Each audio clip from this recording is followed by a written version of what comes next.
Recorded live with little or no editing, it's Defense Up. I'm Run7. How you doing? Today we're going over Pathfinder Gaming's defense. That's right, Pathfinder is back. And so is his old, boring defense. He talked to us a little bit about this season, and he just doesn't care. He's going to be trying to climb back up, hopefully getting into Masters. He's in Diamond 2 right now because he was away for, I don't know, what was a month, maybe 2 months that he was not playing Marvel Strike Force. We have on the horizon some good room rules. We don't know what they are, but they're going to be different from what they are now, so they have to be better. But the current room rules are still super boring, and you're going to see that reflected in his somewhat lackluster defense. We have a few little tips and things that you may want to remember when you put these defenses together, because a lot of us are using these same ones. And so we're going to go through this and critique a few minor changes that people may or may not want to do. Now, keep in mind, Pathfinder is missing 2 teams. He is missing the New Warriors and the Nowhere team. Now, the Nowhere team isn't going to be making much of a difference, but the New Warriors is going to affect some of the gameplay depending on what level you are at. Team number 1 is the Gamma team. I think a different placement might help, but it's not critical. The Gamma team is, depending on what you're using into this team, it really kind of doesn't matter.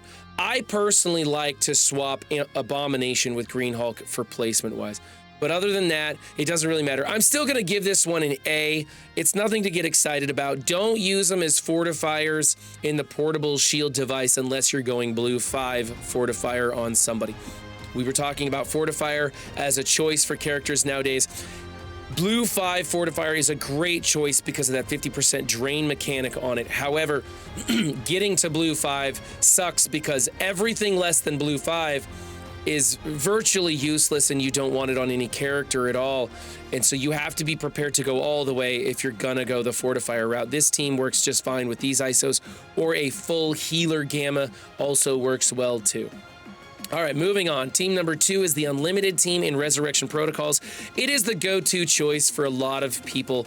Some are taking the Unlimited team off of defense and using it for offense.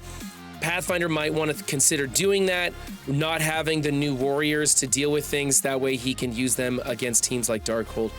However, this is fine. Alternative choices, if you want to use this on defense, is to swap out probably either Phantom X or Fire Chicken with someone with an X-Men member that is very low health, or a Phoenix, which she's also X-Men. But the thing is, you put Gambit in the corner, you put this really small X-Men member next to Gambit, and you can't do the Walking Hate anymore because you'll hit that character next to Gambit and it'll kill them, and then Rogue gets her taunt up and it screws that up.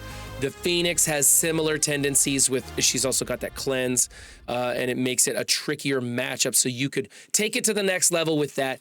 But as is, I can still give this an A. It's nothing to get excited about, but everything's done right. I actually, you know what, I'm gonna go A-.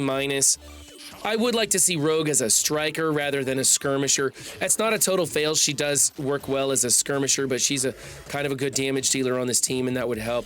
But doing a few little things to try and bring up the potential of this team would be nice. All right, team number 3 is the YA. I think that putting Infinity Watch in one of your first 3 rooms is a better choice than Young Avengers. Or you could swap out that Gamma team with Infinity Watch if you wanted to keep them for offense. I think Gamma's really good on defense, though, right now. So this is fine. Young Avengers is a great team. There are more and more counters to this Young Avenger team, especially now that we have tunes like Quicksilver out there to throw in the mix and come up with different stuff. I still think that this is a challenging team, especially at lower levels in Crucible. I think it's a good build. Chavez should not be a skirmisher, though. Pathfinder says that he just threw this team in there and didn't bother looking at their ISOs because he's not excited about these room rules. So we do need to change her back to a striker. That was just left over from something else, so we're going to go A- on that. She is built as a striker, and he can just switch that over. Otherwise, this is a fine team to be using. Don't underestimate them. If that Squirrel Girl gets loose on you, this team can just take forever and be a real efficiency suck. Team number 4 is Wakanda, or War Dogs, I should say. You know, it's War Dogs, it's built big, and it's gonna do what it's supposed to do, which is draw in a Masters of Evil, which will beat it. It's right placement, ISOs, everything's fine here. We're gonna move on. Team number 5 is the Darkhold team with Quicksilver. Personally, I liked Quicksilver for offense, but I'm using other things with the composition I was using him on, so I'm going to be probably putting him back on defense myself. I like him on this team. I think it's great. His first 2 turns, you know, clears some positive effects, puts offense down out there, rewinds some turn meter. He can cause a little havoc on his opening move, so even though he's small, it's okay. He gets to take a couple turns usually before anybody else goes.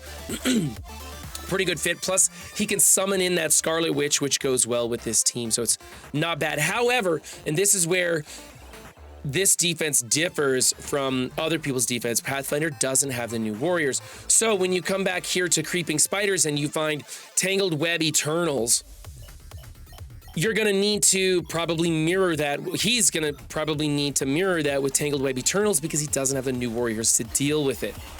So that's why he's got, you know, a lame filler defense in here instead of a Tangled Web Eternals defense like I do. I put my Tangled Web Eternals on defense because I can afford to. I have a counter for it when I find it on defense.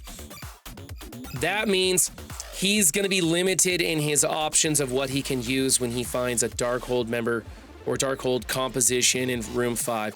So we were discussing, should he remove Unlimited? Should he remove Darkhold to have a backup plan? There's still things he can do, something like Apocalypse with Doom and Friends in there to get a lot of energy generated in time platform runs and stuff. It can go south though. So maybe he should consider pulling this off of defense and trying something else, or going back and pulling that Unlimited team, replacing that with Infinity Watch or something. So he has a few more options when it comes to going up against Darkhold on defense. However, that being said, the only real critical change here is we got the wrong ISOs on Wong. If he were a blue 5 fortifier, that would be okay, but he's not. We got to change that back to striker, and we need a placement change with MLF and Agatha. Agatha is calling an assist from one adjacent Darkhold member, and you want her to always call MLF because of MLF's basic, which is so impactful in the match. So we got to get those changed. I'm going to go with a C for this team. I think there's a lot of things that need to be considered, and if he's going to stick with this, he's got to make those changes, which are going to drastically impact the way the match plays out. Wong, with his double tap on his striker, is going to be clearing those negative effects off of the team and really being helpful. All right, and number 6, we have the Rebirth team. Nothing wrong with who's being used in this. Maybe swap Zemo with Winter Soldier. That way, Zemo's going to open up, maybe do an ability block, you know, do a little bit of damage, cause a little bit of havoc in the opening move, probably get killed.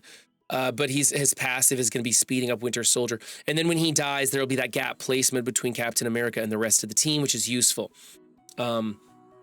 I think that this is fine, other than that little placement tweak. Captain America should definitely not be a fortifier, not even a blue 5 fortifier. He doesn't attack. He's slow, and he has one move that isn't even an attack, so he's not going to be getting any value out of a blue 5 fortifier, so we definitely want to change him back to a healer or a skirmisher, something like that, so you're getting a little more value out of it.